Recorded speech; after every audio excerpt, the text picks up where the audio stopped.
சென்னையில் பரோட்டா சாப்பிட்ட இளைஞர் உயிரிழந்த சம்பவம் பரோட்டா பிரியர்கள் மத்தியில் அதிர்ச்சியை ஏற்படுத்தியுள்ள நிலையில் பரோட்டா உயிருக்கு ஆபத்தா என்பதை அலசுகிறது இந்த தொகுப்பு.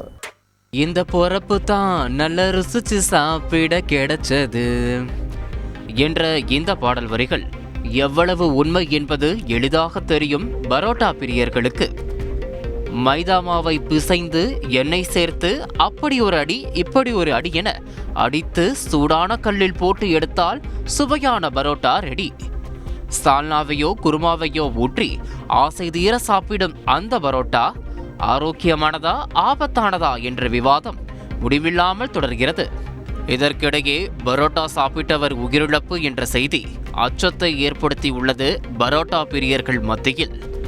அப்படி ஒரு சம்பவம் சென்னை வியாசர்பாடியில் நடந்துள்ளது.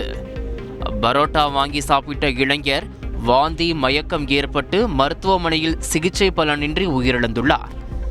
அவரது உயிரிழப்புக்கான காரணம் பிரேத பரிசோதனையில் தெரிய வரும் என்றாலும் சென்னையில் ஏற்கனவே பரோட்டா, பீஸா, சிக்கன் வாங்கி சாப்பிட்ட இளைஞர் 3 பேர் உயிரிழந்தது அச்சத்தை அதிகமாக்கியிருக்கிறது.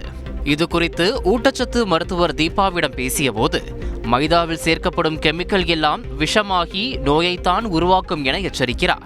பியூர்லி ஒயிட்டாக வரணுன்றதுக்காக சம் கெமிக்கல்ஸ், அதாவது அலாக்ஸ்ன்ற ஒரு கெமிக்கலை ஆட் பண்ணுறாங்க. கெமிக்கல்ஸை சாப்பிட்றனால நமக்கே தெரியாமல் பாய்சனை நம்ம எடுத்துகிட்டு இருக்கோம். அந்த மாதிரி ஃபுட்டு எடுக்கிறப்ப இது எடுக்கிறனால என்ன ஆகுது அப்படின்னா நமக்கு கார்டியாக் ப்ராப்ளம், அதாவது ஹார்ட் டிசீஸ் அப்படின்றது வரதுக்கு சான்சஸ் இருக்குது. ஆஸ் வெல் அஸ் அப்படி என்ன ப்ராப்ளம் ஆகுதுன்னா பேன்க்ரியாஸ் தான் நம்ம உடம்புல இன்சுலினை செக்ரிஷன் பண்ணுது.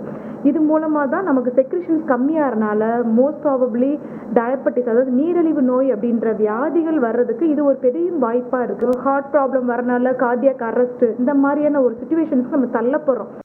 அப்படி என்றால் பரோட்டாவே சாப்பிடக்கூடாதா என்றால் பெரும்பாலும் தவிர்த்து விடுங்கள் என கூறும் தீபா 1 மாதத்திற்கு 1 முறை சாப்பிடலாம் என அறிவுறுத்துகிறார். நிச்சயம் இதை அவாய்ட் பண்ணுறது பெட்டர். இவர் வீட்டில் டெய்லி ஃபுட்ஸ் நைட்டு டின்னர் பார்த்தோம் அப்படின்னா கடையில் வாங்கி சாப்பிட்றாங்க. அதில் 2 days ஒன்ஸ் இந்த பரோட்டா அப்படின்றத எடுத்துக்கிற மாதிரி இருக்குது. அதை நம்ம என்ன பண்ணலாம் அப்படின்னா ரொம்ப டெம்டேஷன்ஸ் இருந்தது அப்படின்னா மந்த்லி ஒன்ஸ் அந்த மாதிரி அப்படின்ற டியூரேஷன்ஸில் எடுத்துக்கலாம். மாலை எப்போது சாப்பிடலாம் என்ற அறிவுரையையும் பகிர்ந்து கொண்டார்.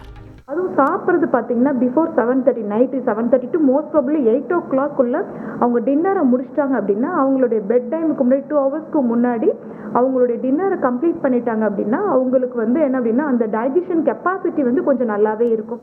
சிறுவர்களை பொறுத்தவரையில் நன்றாக மென்னு சாப்பிட வையுங்கள், இல்லையெனில் கொடுக்காதீர்கள் என எச்சரிக்கிறார்.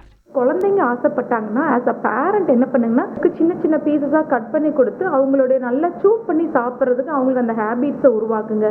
இன்கேஸ் சூப் பண்ணாமல் சாப்பிட்றாங்க அப்படின்னா மோஸ்ட்லி அந்த குழந்தைங்களுக்கு அதை ஸ்கிப் பண்ணுற அந்த ஃபுட்டவே ஸ்கிப் பண்ணுறது ரொம்பவே நல்லாயிருக்கும். இப்போ இருக்கிற காலகட்டத்தில் நம்ம ஜங்க் ஃபுட்ஸு, ஃபாஸ்ட் ஃபுட்ஸுன்ற சிச்சுவேஷன்ஸ்க்கு போகாமல் சிறுதானியங்களை குழந்தைகளுக்கு ஊக்குவிக்கலாம். உடல் நலம் காக்க அளவோடு நல்ல உணவுகளை எடுப்பதில் ஆர்வம் காட்டுங்கள் என்ற பரிந்துரையையும் முன்வைக்கிறார் மருத்துவர் தீபா. செய்திகளை உடனுக்குடன் தெரிந்து கொள்ள உடனே சப்ஸ்கிரைப் பண்ணுங்க.